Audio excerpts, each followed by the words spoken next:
Presiden terpilih Prabowo Subianto tengah mengutak-ngatik komposisi kabinetnya jelang pelantikannya. Apakah publik sudah dapat mengetahui siapa saja yang bakal mengisi kabinet Prabowo? Untuk membahasnya sudah bergabung bersama kami Direktur Eksekutif Carta Politika Indonesia, Yunarto Wijaya. Mas Toto, selamat malam. Selamat malam, Mas Egan. Ya, terima kasih atas waktunya bersama kami di Prime Time News, Mas Toto. Informasinya Sama-sama. 5 hari sebelum pelantikan itu kabinet Prabowo sudah selesai rampung begitu ya, sudah selesai disusun begitu. Menurut Anda prioritas yang harus kita tahu dalam pengumuman kabinet itu hal apa, Mas Toto? Apakah kemudian momen pengumumannya lebih cepat atau bahkan tanggal 20 itu menjadi penting menurut Anda? Iya, yang disebut dengan prerogatif sepenuhnya itu sebenarnya ya jangan malah dibocorkan terlebih dahulu. Karena kalau menimbulkan polemik hari-hari sebelum keputusan itu menurut saya malah akan jadi anti klimaks dan secara tidak langsung mengeliminir prerogatif dari presiden. Jadi saya sih malah berharap entah itu dari Gerindra, entah itu dari partai pendukung koalisi yang lain memang tidak boleh membocorkan apapun. Nah, poin prioritas apa yang paling penting menurut saya yang kedua adalah terkait dengan nomenklatur ya. Memang saya mencoba melihat secara positif. Katakanlah perubahan nomenklatur yang akan dilakukan termasuk dengan memperbesar jumlah kementerian, katakanlah itu bagian dari pandangan Pak Prabowo secara struktural. Akan tetapi yang paling penting adalah dua hal dalam konteks perubahan nomenklatur tersebut. Pertama adalah kesadaran bahwa saya pikir hampir pandangan semua pengamat atau bahkan pandangan Jokowi sendiri di tahun 2014 yang mengatakan bahwa harus sangat berhati-hati menambah atau mengurangi jumlah menteri yang akan mengubah nomenklatur karena paling tidak dibutuhkan 1,5 sampai 2 tahun. Dan kita tahu Mas Egan, yang namanya Prabowo ini ambisinya sangat besar, mengejar pertumbuhan ekonomi 8%, ketika itu harus terbuang dalam konteks penyesuaian nomenklatur 1,5 sampai 2 tahun, akan sulit buat Pak Prabowo mengejar target dalam 5 tahun. Yang kedua ya masuk ke dalam hal yang disebut dengan penempatan orang-orang terbaik dari pos-pos kementerian ini.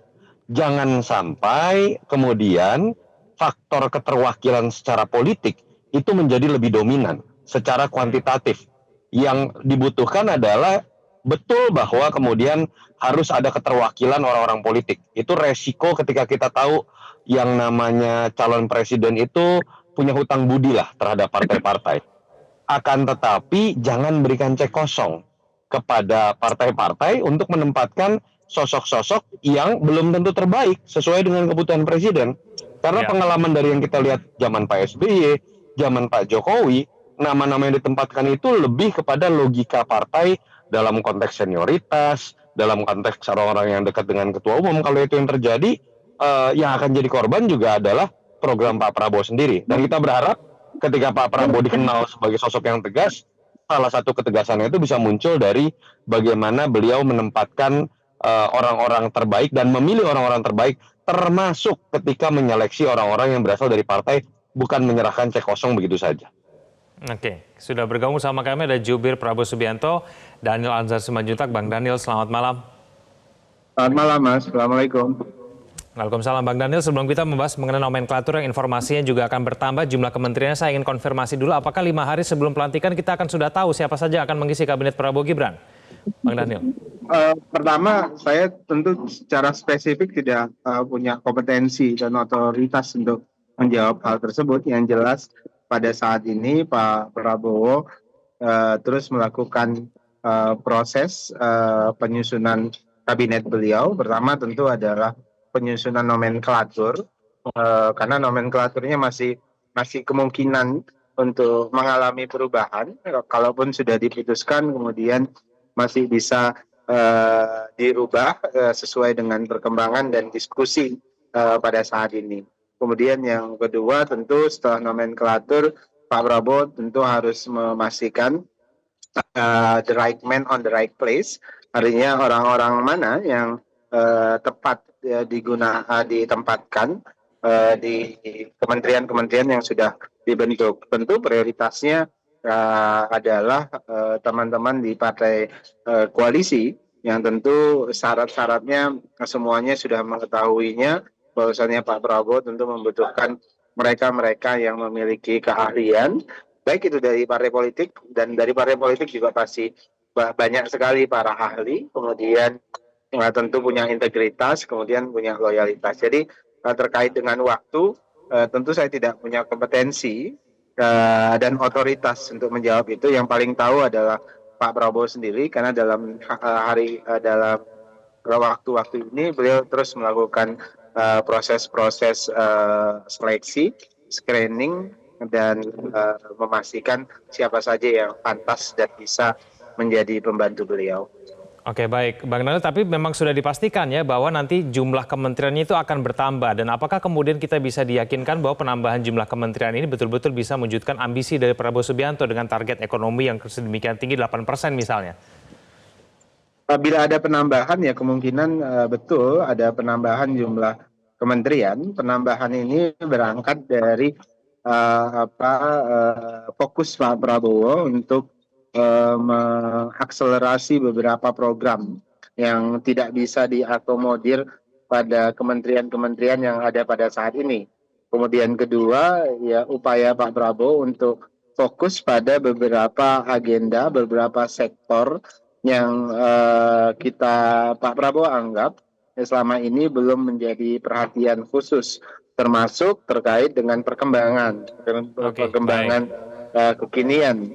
Kemudian yang ketiga juga terkait dengan upaya Pak Prabowo misalnya memperbesar kapasitas fiskal kita. Makanya yang sudah dipastikan pasti Kementerian Keuangan itu dipecah, ada Badan Penerimaan Negara dan Kementerian Keuangan itu sendiri.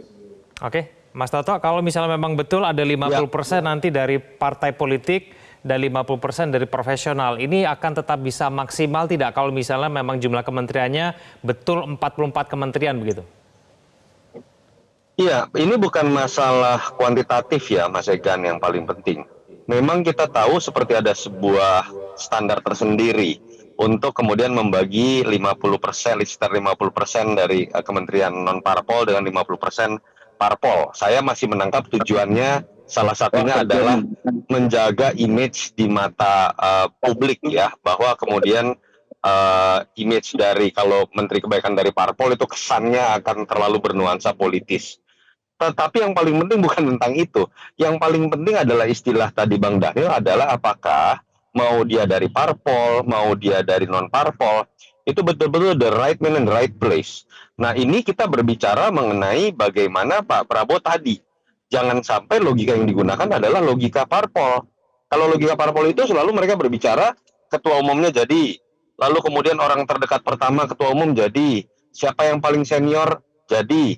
Itu kan tidak sesuai dengan kebutuhan seorang presiden. Itu pengalaman yang kita lihat terjadi pada masa SBY dengan pada masa Jokowi. Yang kedua, sekedar masukan kritik dari teman-teman pengamat, terutama politik dan pengamat tata negara ketika berbicara mengenai zakon kabinet, bukan dalam konteks menganaktirikan kader parpol, bahwa seakan-akan kader parpol itu pasti tidak mampu atau tidak profesional, bukan.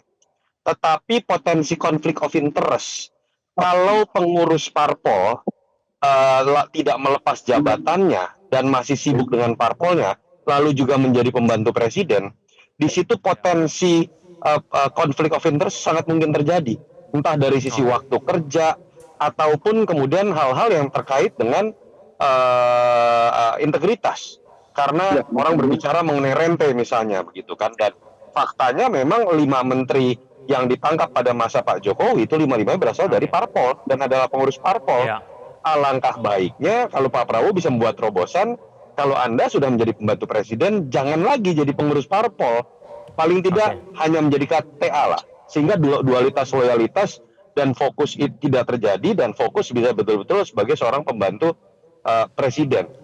Dan yang ketiga tadi, yang paling penting adalah masalah nomenklatur pengalaman, terutama yang diungkapkan oleh Pak Jokowi sendiri 2014, jangan sampai pengubahan nomenklatur ini malah menghambat dari sisi waktu kinerja seorang presiden yang kita tahu Pak Prabowo memiliki ambisi sangat besar tadi. Oke, baik, kita akan tunggu bersama nanti pengumuman dari Prabowo Subianto mengenai kabinet pemerintahan berikutnya. Sayang sekali waktu itu ternyata sangat terbatas. Mas Toto terima kasih, Bang Daniel juga terima kasih sudah bergabung sama kami di Prime Time News. Selamat malam semuanya. Jelajahi cara baru mendapatkan informasi. Download Metro TV Extend sekarang.